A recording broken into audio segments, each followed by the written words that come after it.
जय गुरु जी। जय गुरु जी। प्यारी संगत जी, प्रणाम मालिक। शुक्राना, बेअंत शुक्राना मालिक, सेवा बख्शने के लिए। जय गुरु जी। मैं गुरु महाराज आपकी सेवादार सीमा आज दिव्य आभा का पेज नंबर 40 पढ़ूंगी। सत्संग, सत्य का समावेश। सत्संगी सदा अपने हृदय से सत्य बोलता है। सत्संग शब्दों में परिवर्तित वह रोमांचक यथार्था है जो श्रोताओं और पाठकों दोनों की चेतनापूर्ण रूप से जागृत करने की असीमित क्षमता रखता है। सत्संग भक्ति का वह अंग है जो इस देश में आदिकाल से धार्मिक परंपराओं का सबसे आदरणीय और अभिन्न अंग रहा है। सत्संग में वक्ता अपना प्रवचन सब श्रोताओं के सम्मुख रखता है या जैसे यहाँ के प्रसंग में अपने अनुभव लिखता है।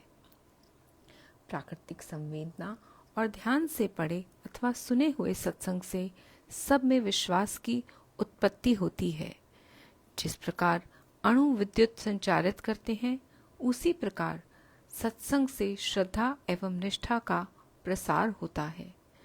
सत्संग के यह अनुभव संशय और विश्वास के बीच खड़े हुए विशाल जन समूह के लिए हैं। सत्संग से जैसा हमने गुरु जी से सीखा है, पाठक और लेखक दोनों को ही आशीष मिलता है। प्रत्येक व्यथित के जीवन में नए मोड़ के साथ आशा की ज्योति जलाने की संभावना रखता है। हर खंड में एक अनोखा अनुबंध, प्रतिज्ञा एवं सत्य का संसार है। गुरु जी की उपस्थिति से हम उनकी छाया में हैं, अन्यथा उनके प्रकाश की तीव्रता के सम्मुख ब्रह्मांड के समस्त सूर्यों का सम्मिलित तेज भी धूमिल है। अनेक अवसरों पर प्रत्येक व्यक्ति अपनी स्थिर शंका पर श्रद्धा के खड़क से संहार करता है। संशय और विश्वास दोनों परस्पर विरोधी हमारे चारों ओर व्याप्त वातावरण के स्थायी निवासी हैं। यहाँ पर हर सत्य प्रसंग दर्शाता है कि संशय के सागर में डूबी हुई आत्मा ने कैसे अपने स्वाभाविक रूप पर पुनः अपना अधिकार स्थापित किया। अविश्वास के अंधकार में लुप्त सत्य, श्रद्धा, भक्ति और आस्था का पुनर्जागरण होता है। इसी सच्चाई को हम गुरुजी से जानते हैं और उन्हें कई अनेक नामों से भी पुकारा है। सब उतने ही प्रिय और प्रेममय है।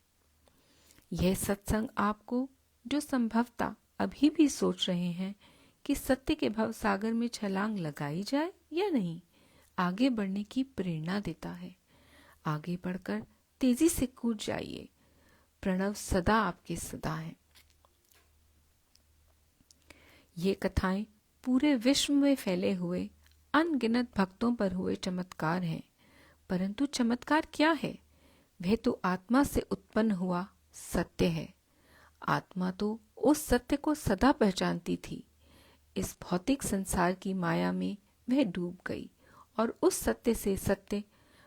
सत्य से भक्त अनभिज्ञ हो गए। यह चमत्कारिक सत्य सर्वप्रथम प्रेम और आस्था का प्रतीक है। तत्पश्चात वह हमारे सामान्य जीवन में प्रतीत होने वाली अलौकिक घटनाएं हैं। इन घटनाओं के पात्र गुरु जी के असंख्य भक्त अपने उन अनुभवों का वर्णन कर रहे हैं जिन्होंने उन्हें पूर्णतः पराजित, विवल और आतंकित किया। उनको आहत, निस्सहाय कर अपनी सीमाएं नापने को विवश किया, भावना परीक्षण किया, रक्षा कवचों को शक्त विक्षत कर दिया। किंतु इसी से उन्हें शक्ति, साहस और चिरस्थायी आशा की प्राप्ति हुई।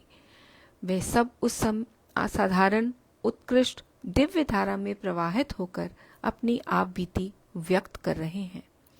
गुरुजी का आदेश प्रसारित करने वाले यह वृतांत ही हमारे वास्तविक मित्र हैं और उस आदेश का पालन करना नितांत आवश्यक है। इन सत्संगों में गुरुजी की ऊर्जा है। वे न केवल यह आभास देते हैं कि गुरुजी ने अपनी अलौकिक शक्तियों से कैसे अपने भक्तों का भला कर उनका पोषण किया, इनमें वह ऊर्जा भी संग्रहित है जिसका आनंद लेकर आप भी उसका लाभ उठा सकते हैं। प्रत्येक सत्संग में अपने भक्तों के लिए गुरु जी के अपार स्नेह और वेदना के दर्शन होते हैं। अब समय आ गया है कि उनके भक्त उनके आदेशों का मन, वचन और कर्म, मनसा वाचा कर्मणा से पालन करें और उन्हें कभी भी ना भूलें। यह सत्संग कल्प वृक्ष की अगण्य पंक्तियां हैं, अगण्य पत्तियां हैं, प्रत्येक एक प्रेम गीत गाती हुई श्रद्धा से परिपूर्ण। हर सत्संग में गुरुजी और उनके भक्त का परस्पर स्नेह प्रतिष्ठित है। आशा करते हैं कि यह अनुभव इन भक्त लेखकों की भांति आपके हृदय के तारों को भी हिलाकर मन में अति सुरमय मधुर दिव्य संगीत भर देगा। क्या अनहद जैसी मिठास अन्यत्र कहीं मिल सकती है? शुक्राना गुरुजी। जय गुरुजी संगत जी। जय गुरुजी। थैंक यू मालिक।